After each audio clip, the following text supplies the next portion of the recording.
Esta noche, queridos amigos, os voy a hablar de un periodo negro muy oscuro que inundó la geografía rusa en el siglo XVI. Os hablaré de ese periodo y del hombre que procuró ese tiempo infernal para los rusos.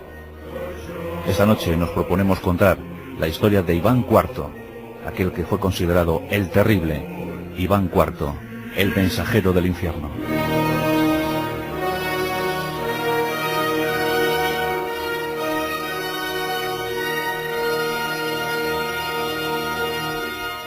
En el siglo XVI, Rusia no es tal y como la conocemos hoy en día. No era tan grande todavía. Aunque sí muy extensa en territorio, venía a representar más o menos el equivalente a España, Italia, Francia y Gran Bretaña. Por tanto, una extensión de más de 1.700.000 kilómetros cuadrados. Y en el siglo XVI ocurrieron acontecimientos muy importantes para ese país. Y mucho tuvo que ver Iván Vasilievich, Iván IV, el primero de los zares rusos.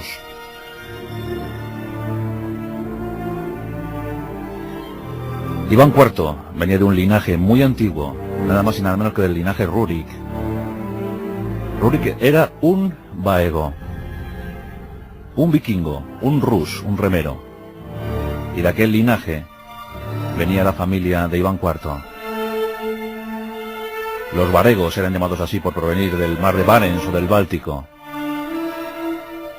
Los vikingos suecos optaron por el este, entraron en tratos con los eslavos y se asentaron en aquellos territorios que desde entonces eran considerados como rusos. De hecho, dicen que los vikingos suecos, al ser llamados Rus, dieron sentido etimológico a toda una nación, Rusia. Iván III el Grande, constructor del Kremlin, príncipe de Moscú, abuelo de Iván IV, su padre Basilio III. Su padre se había casado con una princesa lituana, de nombre Elena Konglikova, y el 25 de agosto de 1530 nacía Iván. Qué duro es el destino, ¿verdad? Iván tenía un hermano llamado Yuri. Yuri posiblemente hubiese sido el llamado a regentar los designios rusos, pero Yuri era sordomudo, y Basilio III se fijó solo en Iván. Iván era el protegido, el tutelado, el querido, el que pronto ocuparía el trono. Pero algo terrible empezó a suceder en la vida de Iván. Cuando nació, cuenta la leyenda que esa noche el cielo estaba muy extraño. Las leyendas eran negras, los augurios poco propicios. En los kanatos cercanos a Rusia se hablaba de aquel niño que había nacido con tan solo 2 dientes. 2 dientes tenía ya Iván. Curiosa historia la de Iván y su dentición, porque aunque nació con esos 2 dientes prematuros, tardó 50 años en desarrollar toda la dentición. Dicen que la mujer de uno de los canes del kanato de Kazán dijo que ese niño había nacido con 2 dientes, y que sin duda uno de los 2 dientes destrozaría Kazán, pero el otro destrozaría a los propios rusos. Y muy pronto comienza la historia triste de Iván IV, porque a la edad de tan solo 3 años se queda huérfano de padre. Su madre fija la atención en el niño. Hay que proteger a Iván, hay que cuidarle, hay que mimarle, hay que conseguir que llegue a la mayoría de edad y así pueda ser de nuevo príncipe de Moscú. Todos se muestran muy celosos del cuidado y de la educación de Iván. Iván va creciendo ajeno a estas ayudas. Pero la historia siguió su camino. Y los boyardos, la antigua nobleza eslava y transilvana, acechaba, estaba muy cerca, querían seguir gobernando en la sombra. No es que tuvieran poder legislativo, pero sí asesoría. Y esa asesoría se transformaba siempre en poder. Más y más poder para los boyardos, para esas 200 antiguas familias que seguían dominando Rusia. En el año 1538, Iván, con tan solo 8, vio como su madre moría, posiblemente envenenada por los boyardos. Este hecho apenó enormemente al joven infante, y desde entonces empezó a acuñar un odio tremendo hacia los boyardos. ¿Quién quedaba para ayudar a Iván? Pues quedaba Macario, el arzobispo primado de la Iglesia Ortodoxa, el metropolitano de Moscú. Y Macario albergaba una secreta ambición: hacer de Moscú la tercera Roma. Sí, quería que Moscú fuera la tercera Roma. No en vano Constantinopla ya no contaba mucho, estaba en manos de los turcos desde 1453. Macario era un hombre extremadamente culto y empieza a inculcarle esa cultura a Iván. Hace que el niño prospere en determinadas disciplinas, que avance en ciencias, que lea, que escriba. Consigue dar una educación estupenda a Iván. Pero Iván ya comenzaba a dar apuntes de su temeridad, de su terrible rabia hacia la humanidad. Como os digo, había comenzado a generar odio hacia los boyardos, hacia la nobleza. Y esa nobleza se había hecho con el poder, desde luego. Iván era muy pequeño y los boyardos amenazaban. La familia Chusky consiguió hacerse con ese poder. Pero Iván notó algo. Cuando tenía 12 o 13 años, notaba agradecido el servilismo que hacia él profesaba la gente, el pueblo, los servidores, los criados. Y empezó a usar ese poder. Consciente de él, comenzó a ordenar ejecuciones con tan solo 12 o 13 años. Los caminos cercanos a Moscú se llenaban con las sogas de los ahorcados. Gente empalizada. Eso lo ordenaba un niño de 13 años. Incluso al líder de la familia Chusky, Andrei Chusky, también le condenó a muerte arrojándole a los perros. Una de sus aficiones favoritas era subir a las altas torres del Kremlin. Kremlin en ruso significa fortaleza. Y desde allí lanzar perros al suelo para ver cómo se estrellaban. Era el comienzo de la historia negra de Iván IV. Pero Macario no quería hacer caso a estas historias y empezaba a buscar entre el linaje de Iván para asegurarle el futuro. Sí, era el penúltimo de los varegos, era el penúltimo de aquellos vikingos, pero debía ser algo más.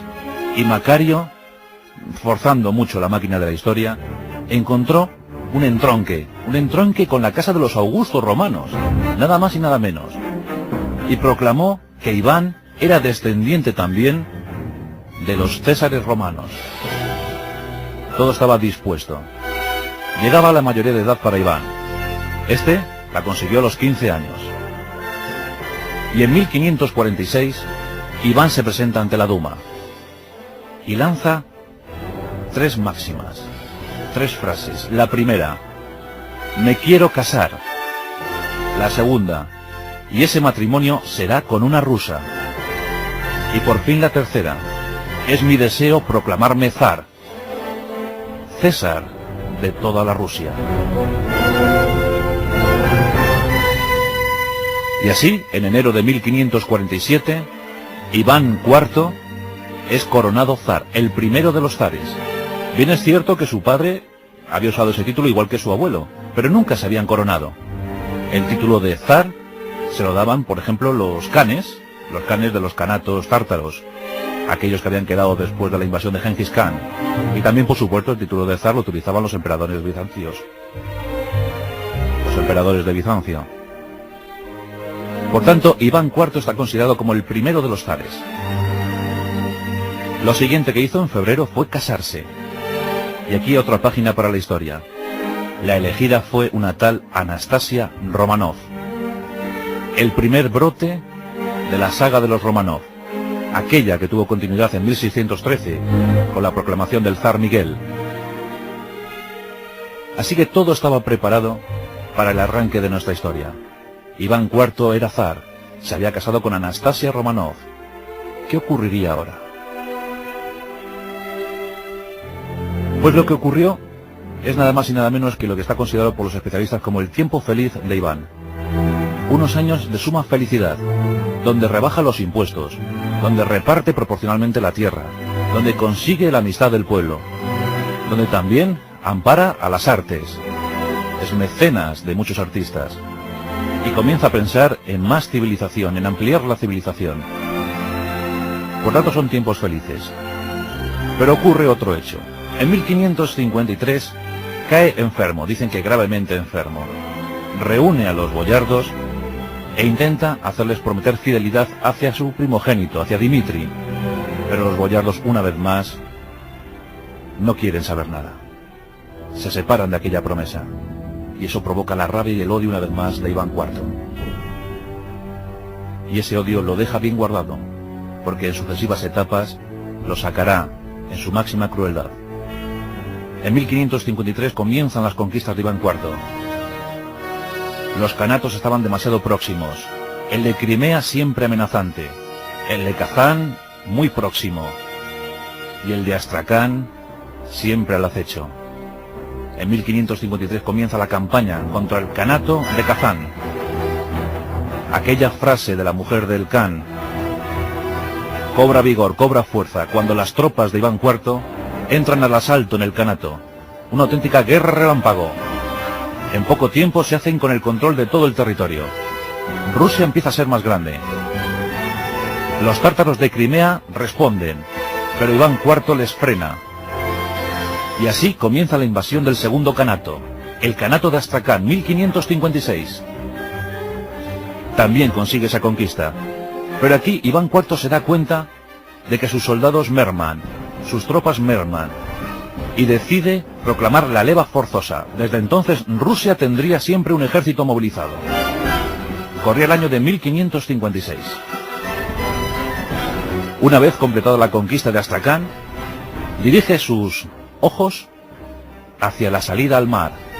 Rusia estaba prácticamente encerrada, apenas tenía unos pocos puertos en el norte y esos siempre estaban congelados.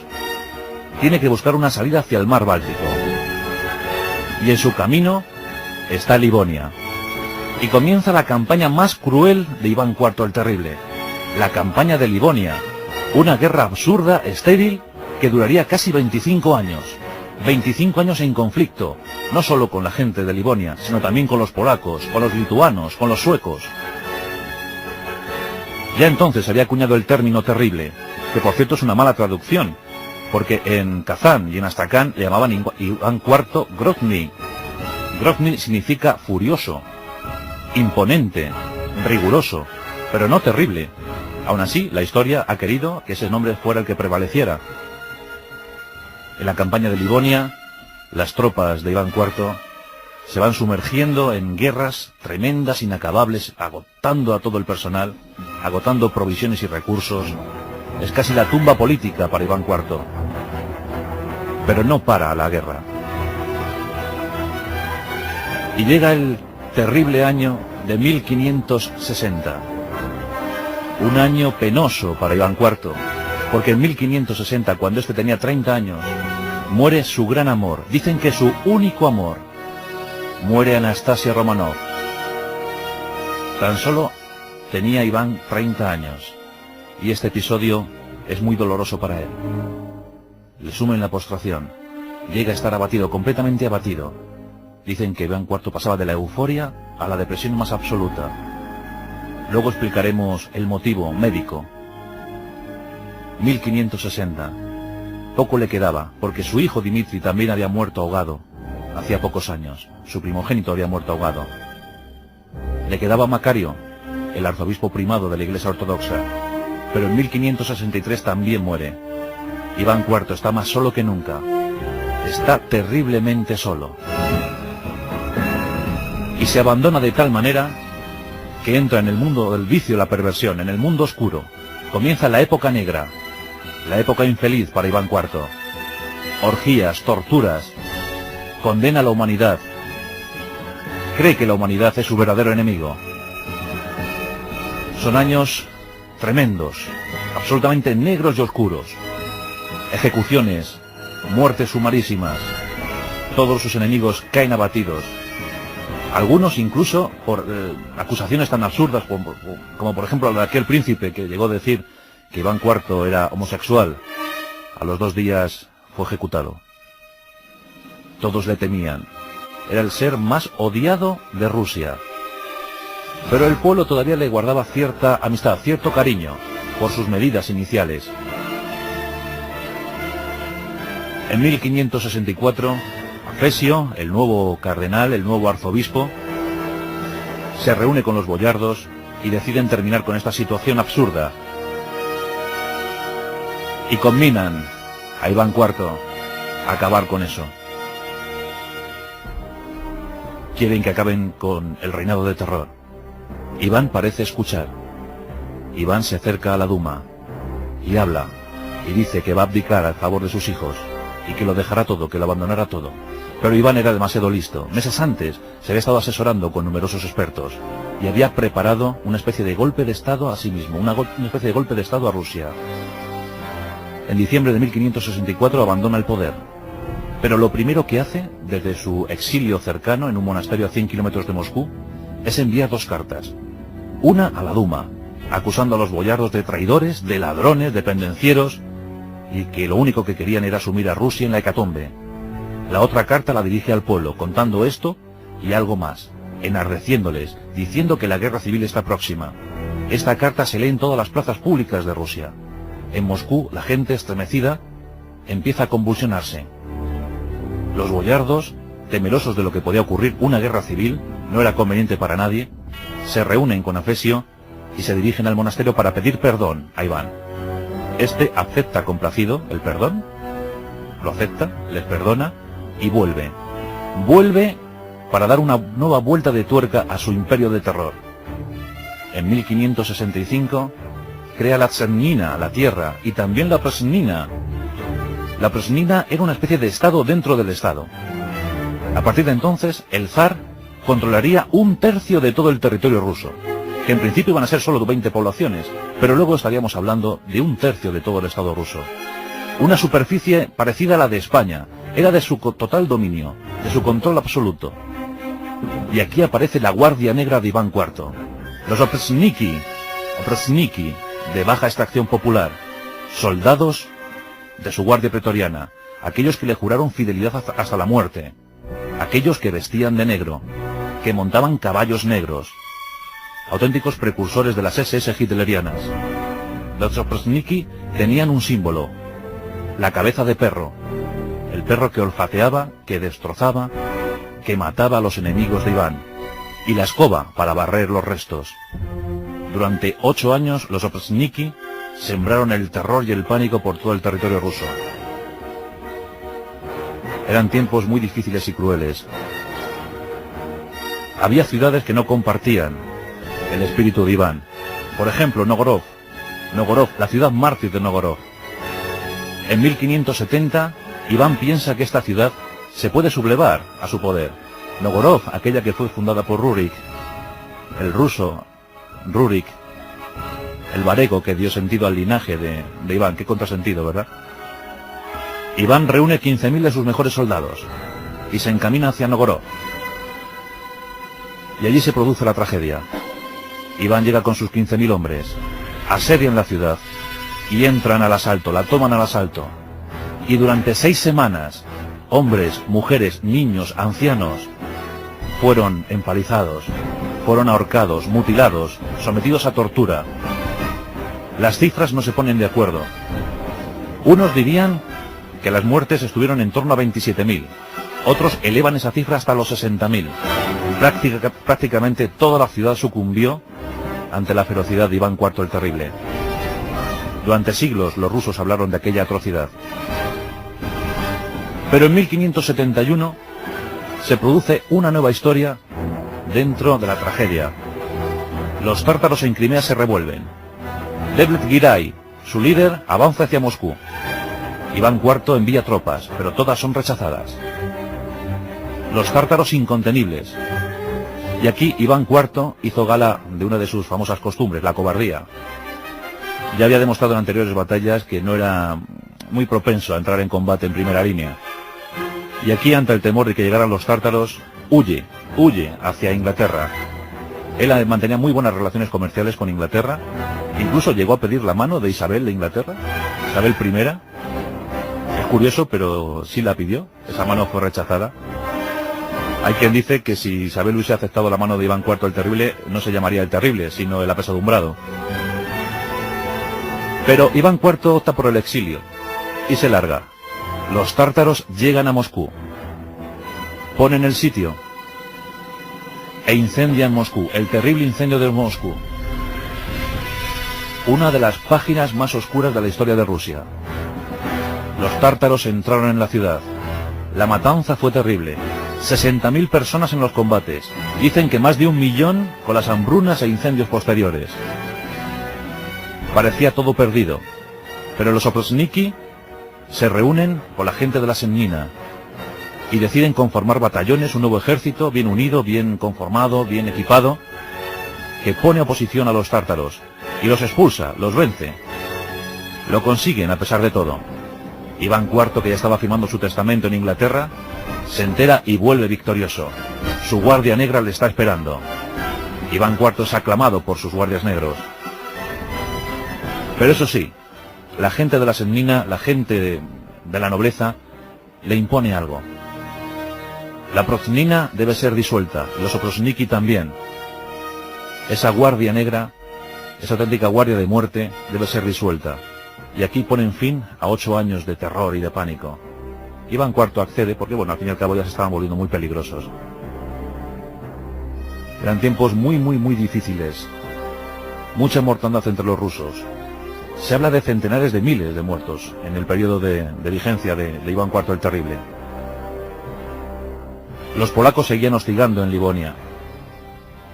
Stefan Báthory estaba ya muy integrado y muy dispuesto a poner fin a las ansias expansionistas de Iván IV. Hay un periodo indeciso en 1575 donde parece que va a dejarlo todo Iván, pero no termina de dejarlo. Sigue entregado al vicio, a la perversión, llega a afirmar, muy ufano, que él solo había desvirgado a más de 1000 doncellas. Y lo que es peor, que después se había deshecho del fruto de esas 1000 doncellas, de los hijos. En 1581, uno de los episodios más sangrientos de Iván IV el Terrible, porque qué cosa hay más sangrienta que matar a un propio hijo, ¿verdad? Su primogénito, Iván Ivanov, en un arranque de rabia, en una discusión, Iván IV, coge uno de sus bastones, terminado en punta de hierro, y lo impacta contra el cráneo de su propio hijo. El resultado, fatal, la muerte. Dicen que Iván IV se arrepintió enormemente de esto, pero ya lo había hecho. Se había quedado sin primogénito, se había quedado sin sucesor, su propio padre le había matado. Eso en 1581. El fin estaba próximo, pero antes, una de las páginas brillantes dentro del reinado de Iván IV, la conquista de Siberia. Hacía años que Iván IV había dado derecho, había dado permiso a la familia Strogonov para las relaciones comerciales en aquella zona. Eran tratantes de pieles, mercaderes de la piel. Iván IV ambiciona poseer Siberia. No se conocían las fronteras, no se conocían los límites. Y eso para un megalómano era demasiado apetitoso. Así contrata a un cosaco. Ya sabéis que los cosacos eran una especie de casta de guerreros libres que huían de los territorios donde estaban los boyardos, donde estaba la nobleza, y hacían de la suya, sobre todo en Ucrania. Se movían a sus anchas en territorio de nadie, y eran estupendos guerreros. Iván IV contrata a Umag Timofey, y este, con 840 cosacos, inician la conquista de Siberia. Llevan muchísimas armas, y se enfrentan a los que allí habitan, y los que allí habitaban no tenían ninguna arma, que no fuera una flecha, un arco, una lanza, una espada. En cambio los cosacos llevaban rifles. La conquista es propicia. Iván IV está muy agradecido a Umag, le regala una armadura, que por cierto sería nefasta porque un año después, vadeando un río, el cosaco se ahogó víctima del peso enorme que tenía esa armadura. Así que, de manera indirecta, Iván IV se quitó un héroe de encima. Tiempos terribles, ¿verdad? En 1584, el 18 de marzo, moría Iván IV el Terrible. Llevaba 2 años de sopor, de terribles sopores. Nadie sabía a qué atribuir esos sopores. Envuelto en ese sopor, la verdad es que el pueblo ruso agradeció mucho esa situación, porque supongo que hubo menos ajusticiamientos. Pero víctima de ese sopor, muere Iván IV. Dicen que el último día todavía alcanzó la lucidez necesaria para entonar cánticos y pedir su tablero de ajedrez. Cuando situó las piezas en el tablero, antes de iniciar el primer movimiento, Iván IV se estremeció y cayó de espaldas muerto. Mucha gente respiró aliviada. Había terminado el terror. Siglos más tarde, al encontrar los restos óseos de Iván IV el Terrible, se intentó averiguar cómo era la cara, cómo era la faz de aquel que había sido tan nefasto para la historia de Rusia. Se empezó a reconstruir, y efectivamente un rostro lánguido, como él era. Desde niño había comido muy poco, un aspecto muy lánguido, una nariz prominente, barbas y cabellos. Pero algo llamó la atención a los expertos, a los científicos, y es que entre los huesos se encontraron enormes restos de mercurio. Efectivamente, Iván IV tenía la sífilis, como todo el mundo sabe. Bueno, la sífilis y todo el catálogo de enfermedades venéreas de la época. Y en aquellos tiempos, en el siglo XVI, el mercurio era el mejor tratamiento, al parecer, para combatir las enfermedades venéreas. Y como se sabe, el mercurio procura estados alterados de la consciencia, también alteraciones neurológicas. Es decir, que podemos ver a un individuo como Iván IV pasando de la euforia al pesimismo más terrible. Claro, al parecer el mercurio tuvo mucho que ver en ese asunto. Así que la locura de Iván IV vino posiblemente por el mercurio y por la sífilis, claro.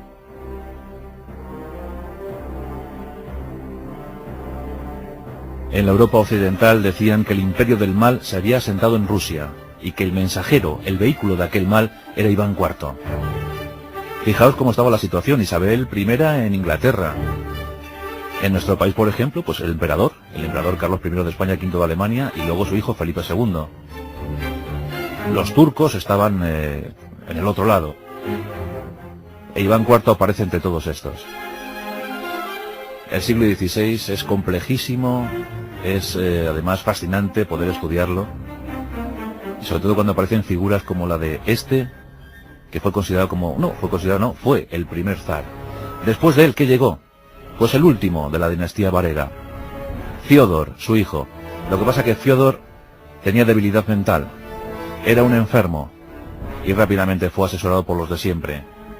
Fiódor fue destituido por su cuñado. Había otro hijo, Dimitri. Lo que ocurre que a Dimitri no se le permitió ser heredero porque no estaba dentro de lo que se consideraba la legalidad. Iván IV se casó 7 veces, pero entonces las leyes decían que solo serían considerados legítimos o aspirantes a herederos los provenientes de los 3 primeros matrimonios. Por tanto, Dimitri quedaba fuera. Y todos aprovecharon de Fiódor, el último de la dinastía varega. Como ya os he dicho, en 1613 llegaría de nuevo la genealogía Románov y el zar Miguel sería proclamado. Pero hasta entonces, terribles conflictos civiles, guerras intestinas, la constante en Rusia. Hoy hemos dedicado nuestros pasajes de la historia a este personaje tan tremendo llamado Iván IV, el feroz, el terrible, el imponente.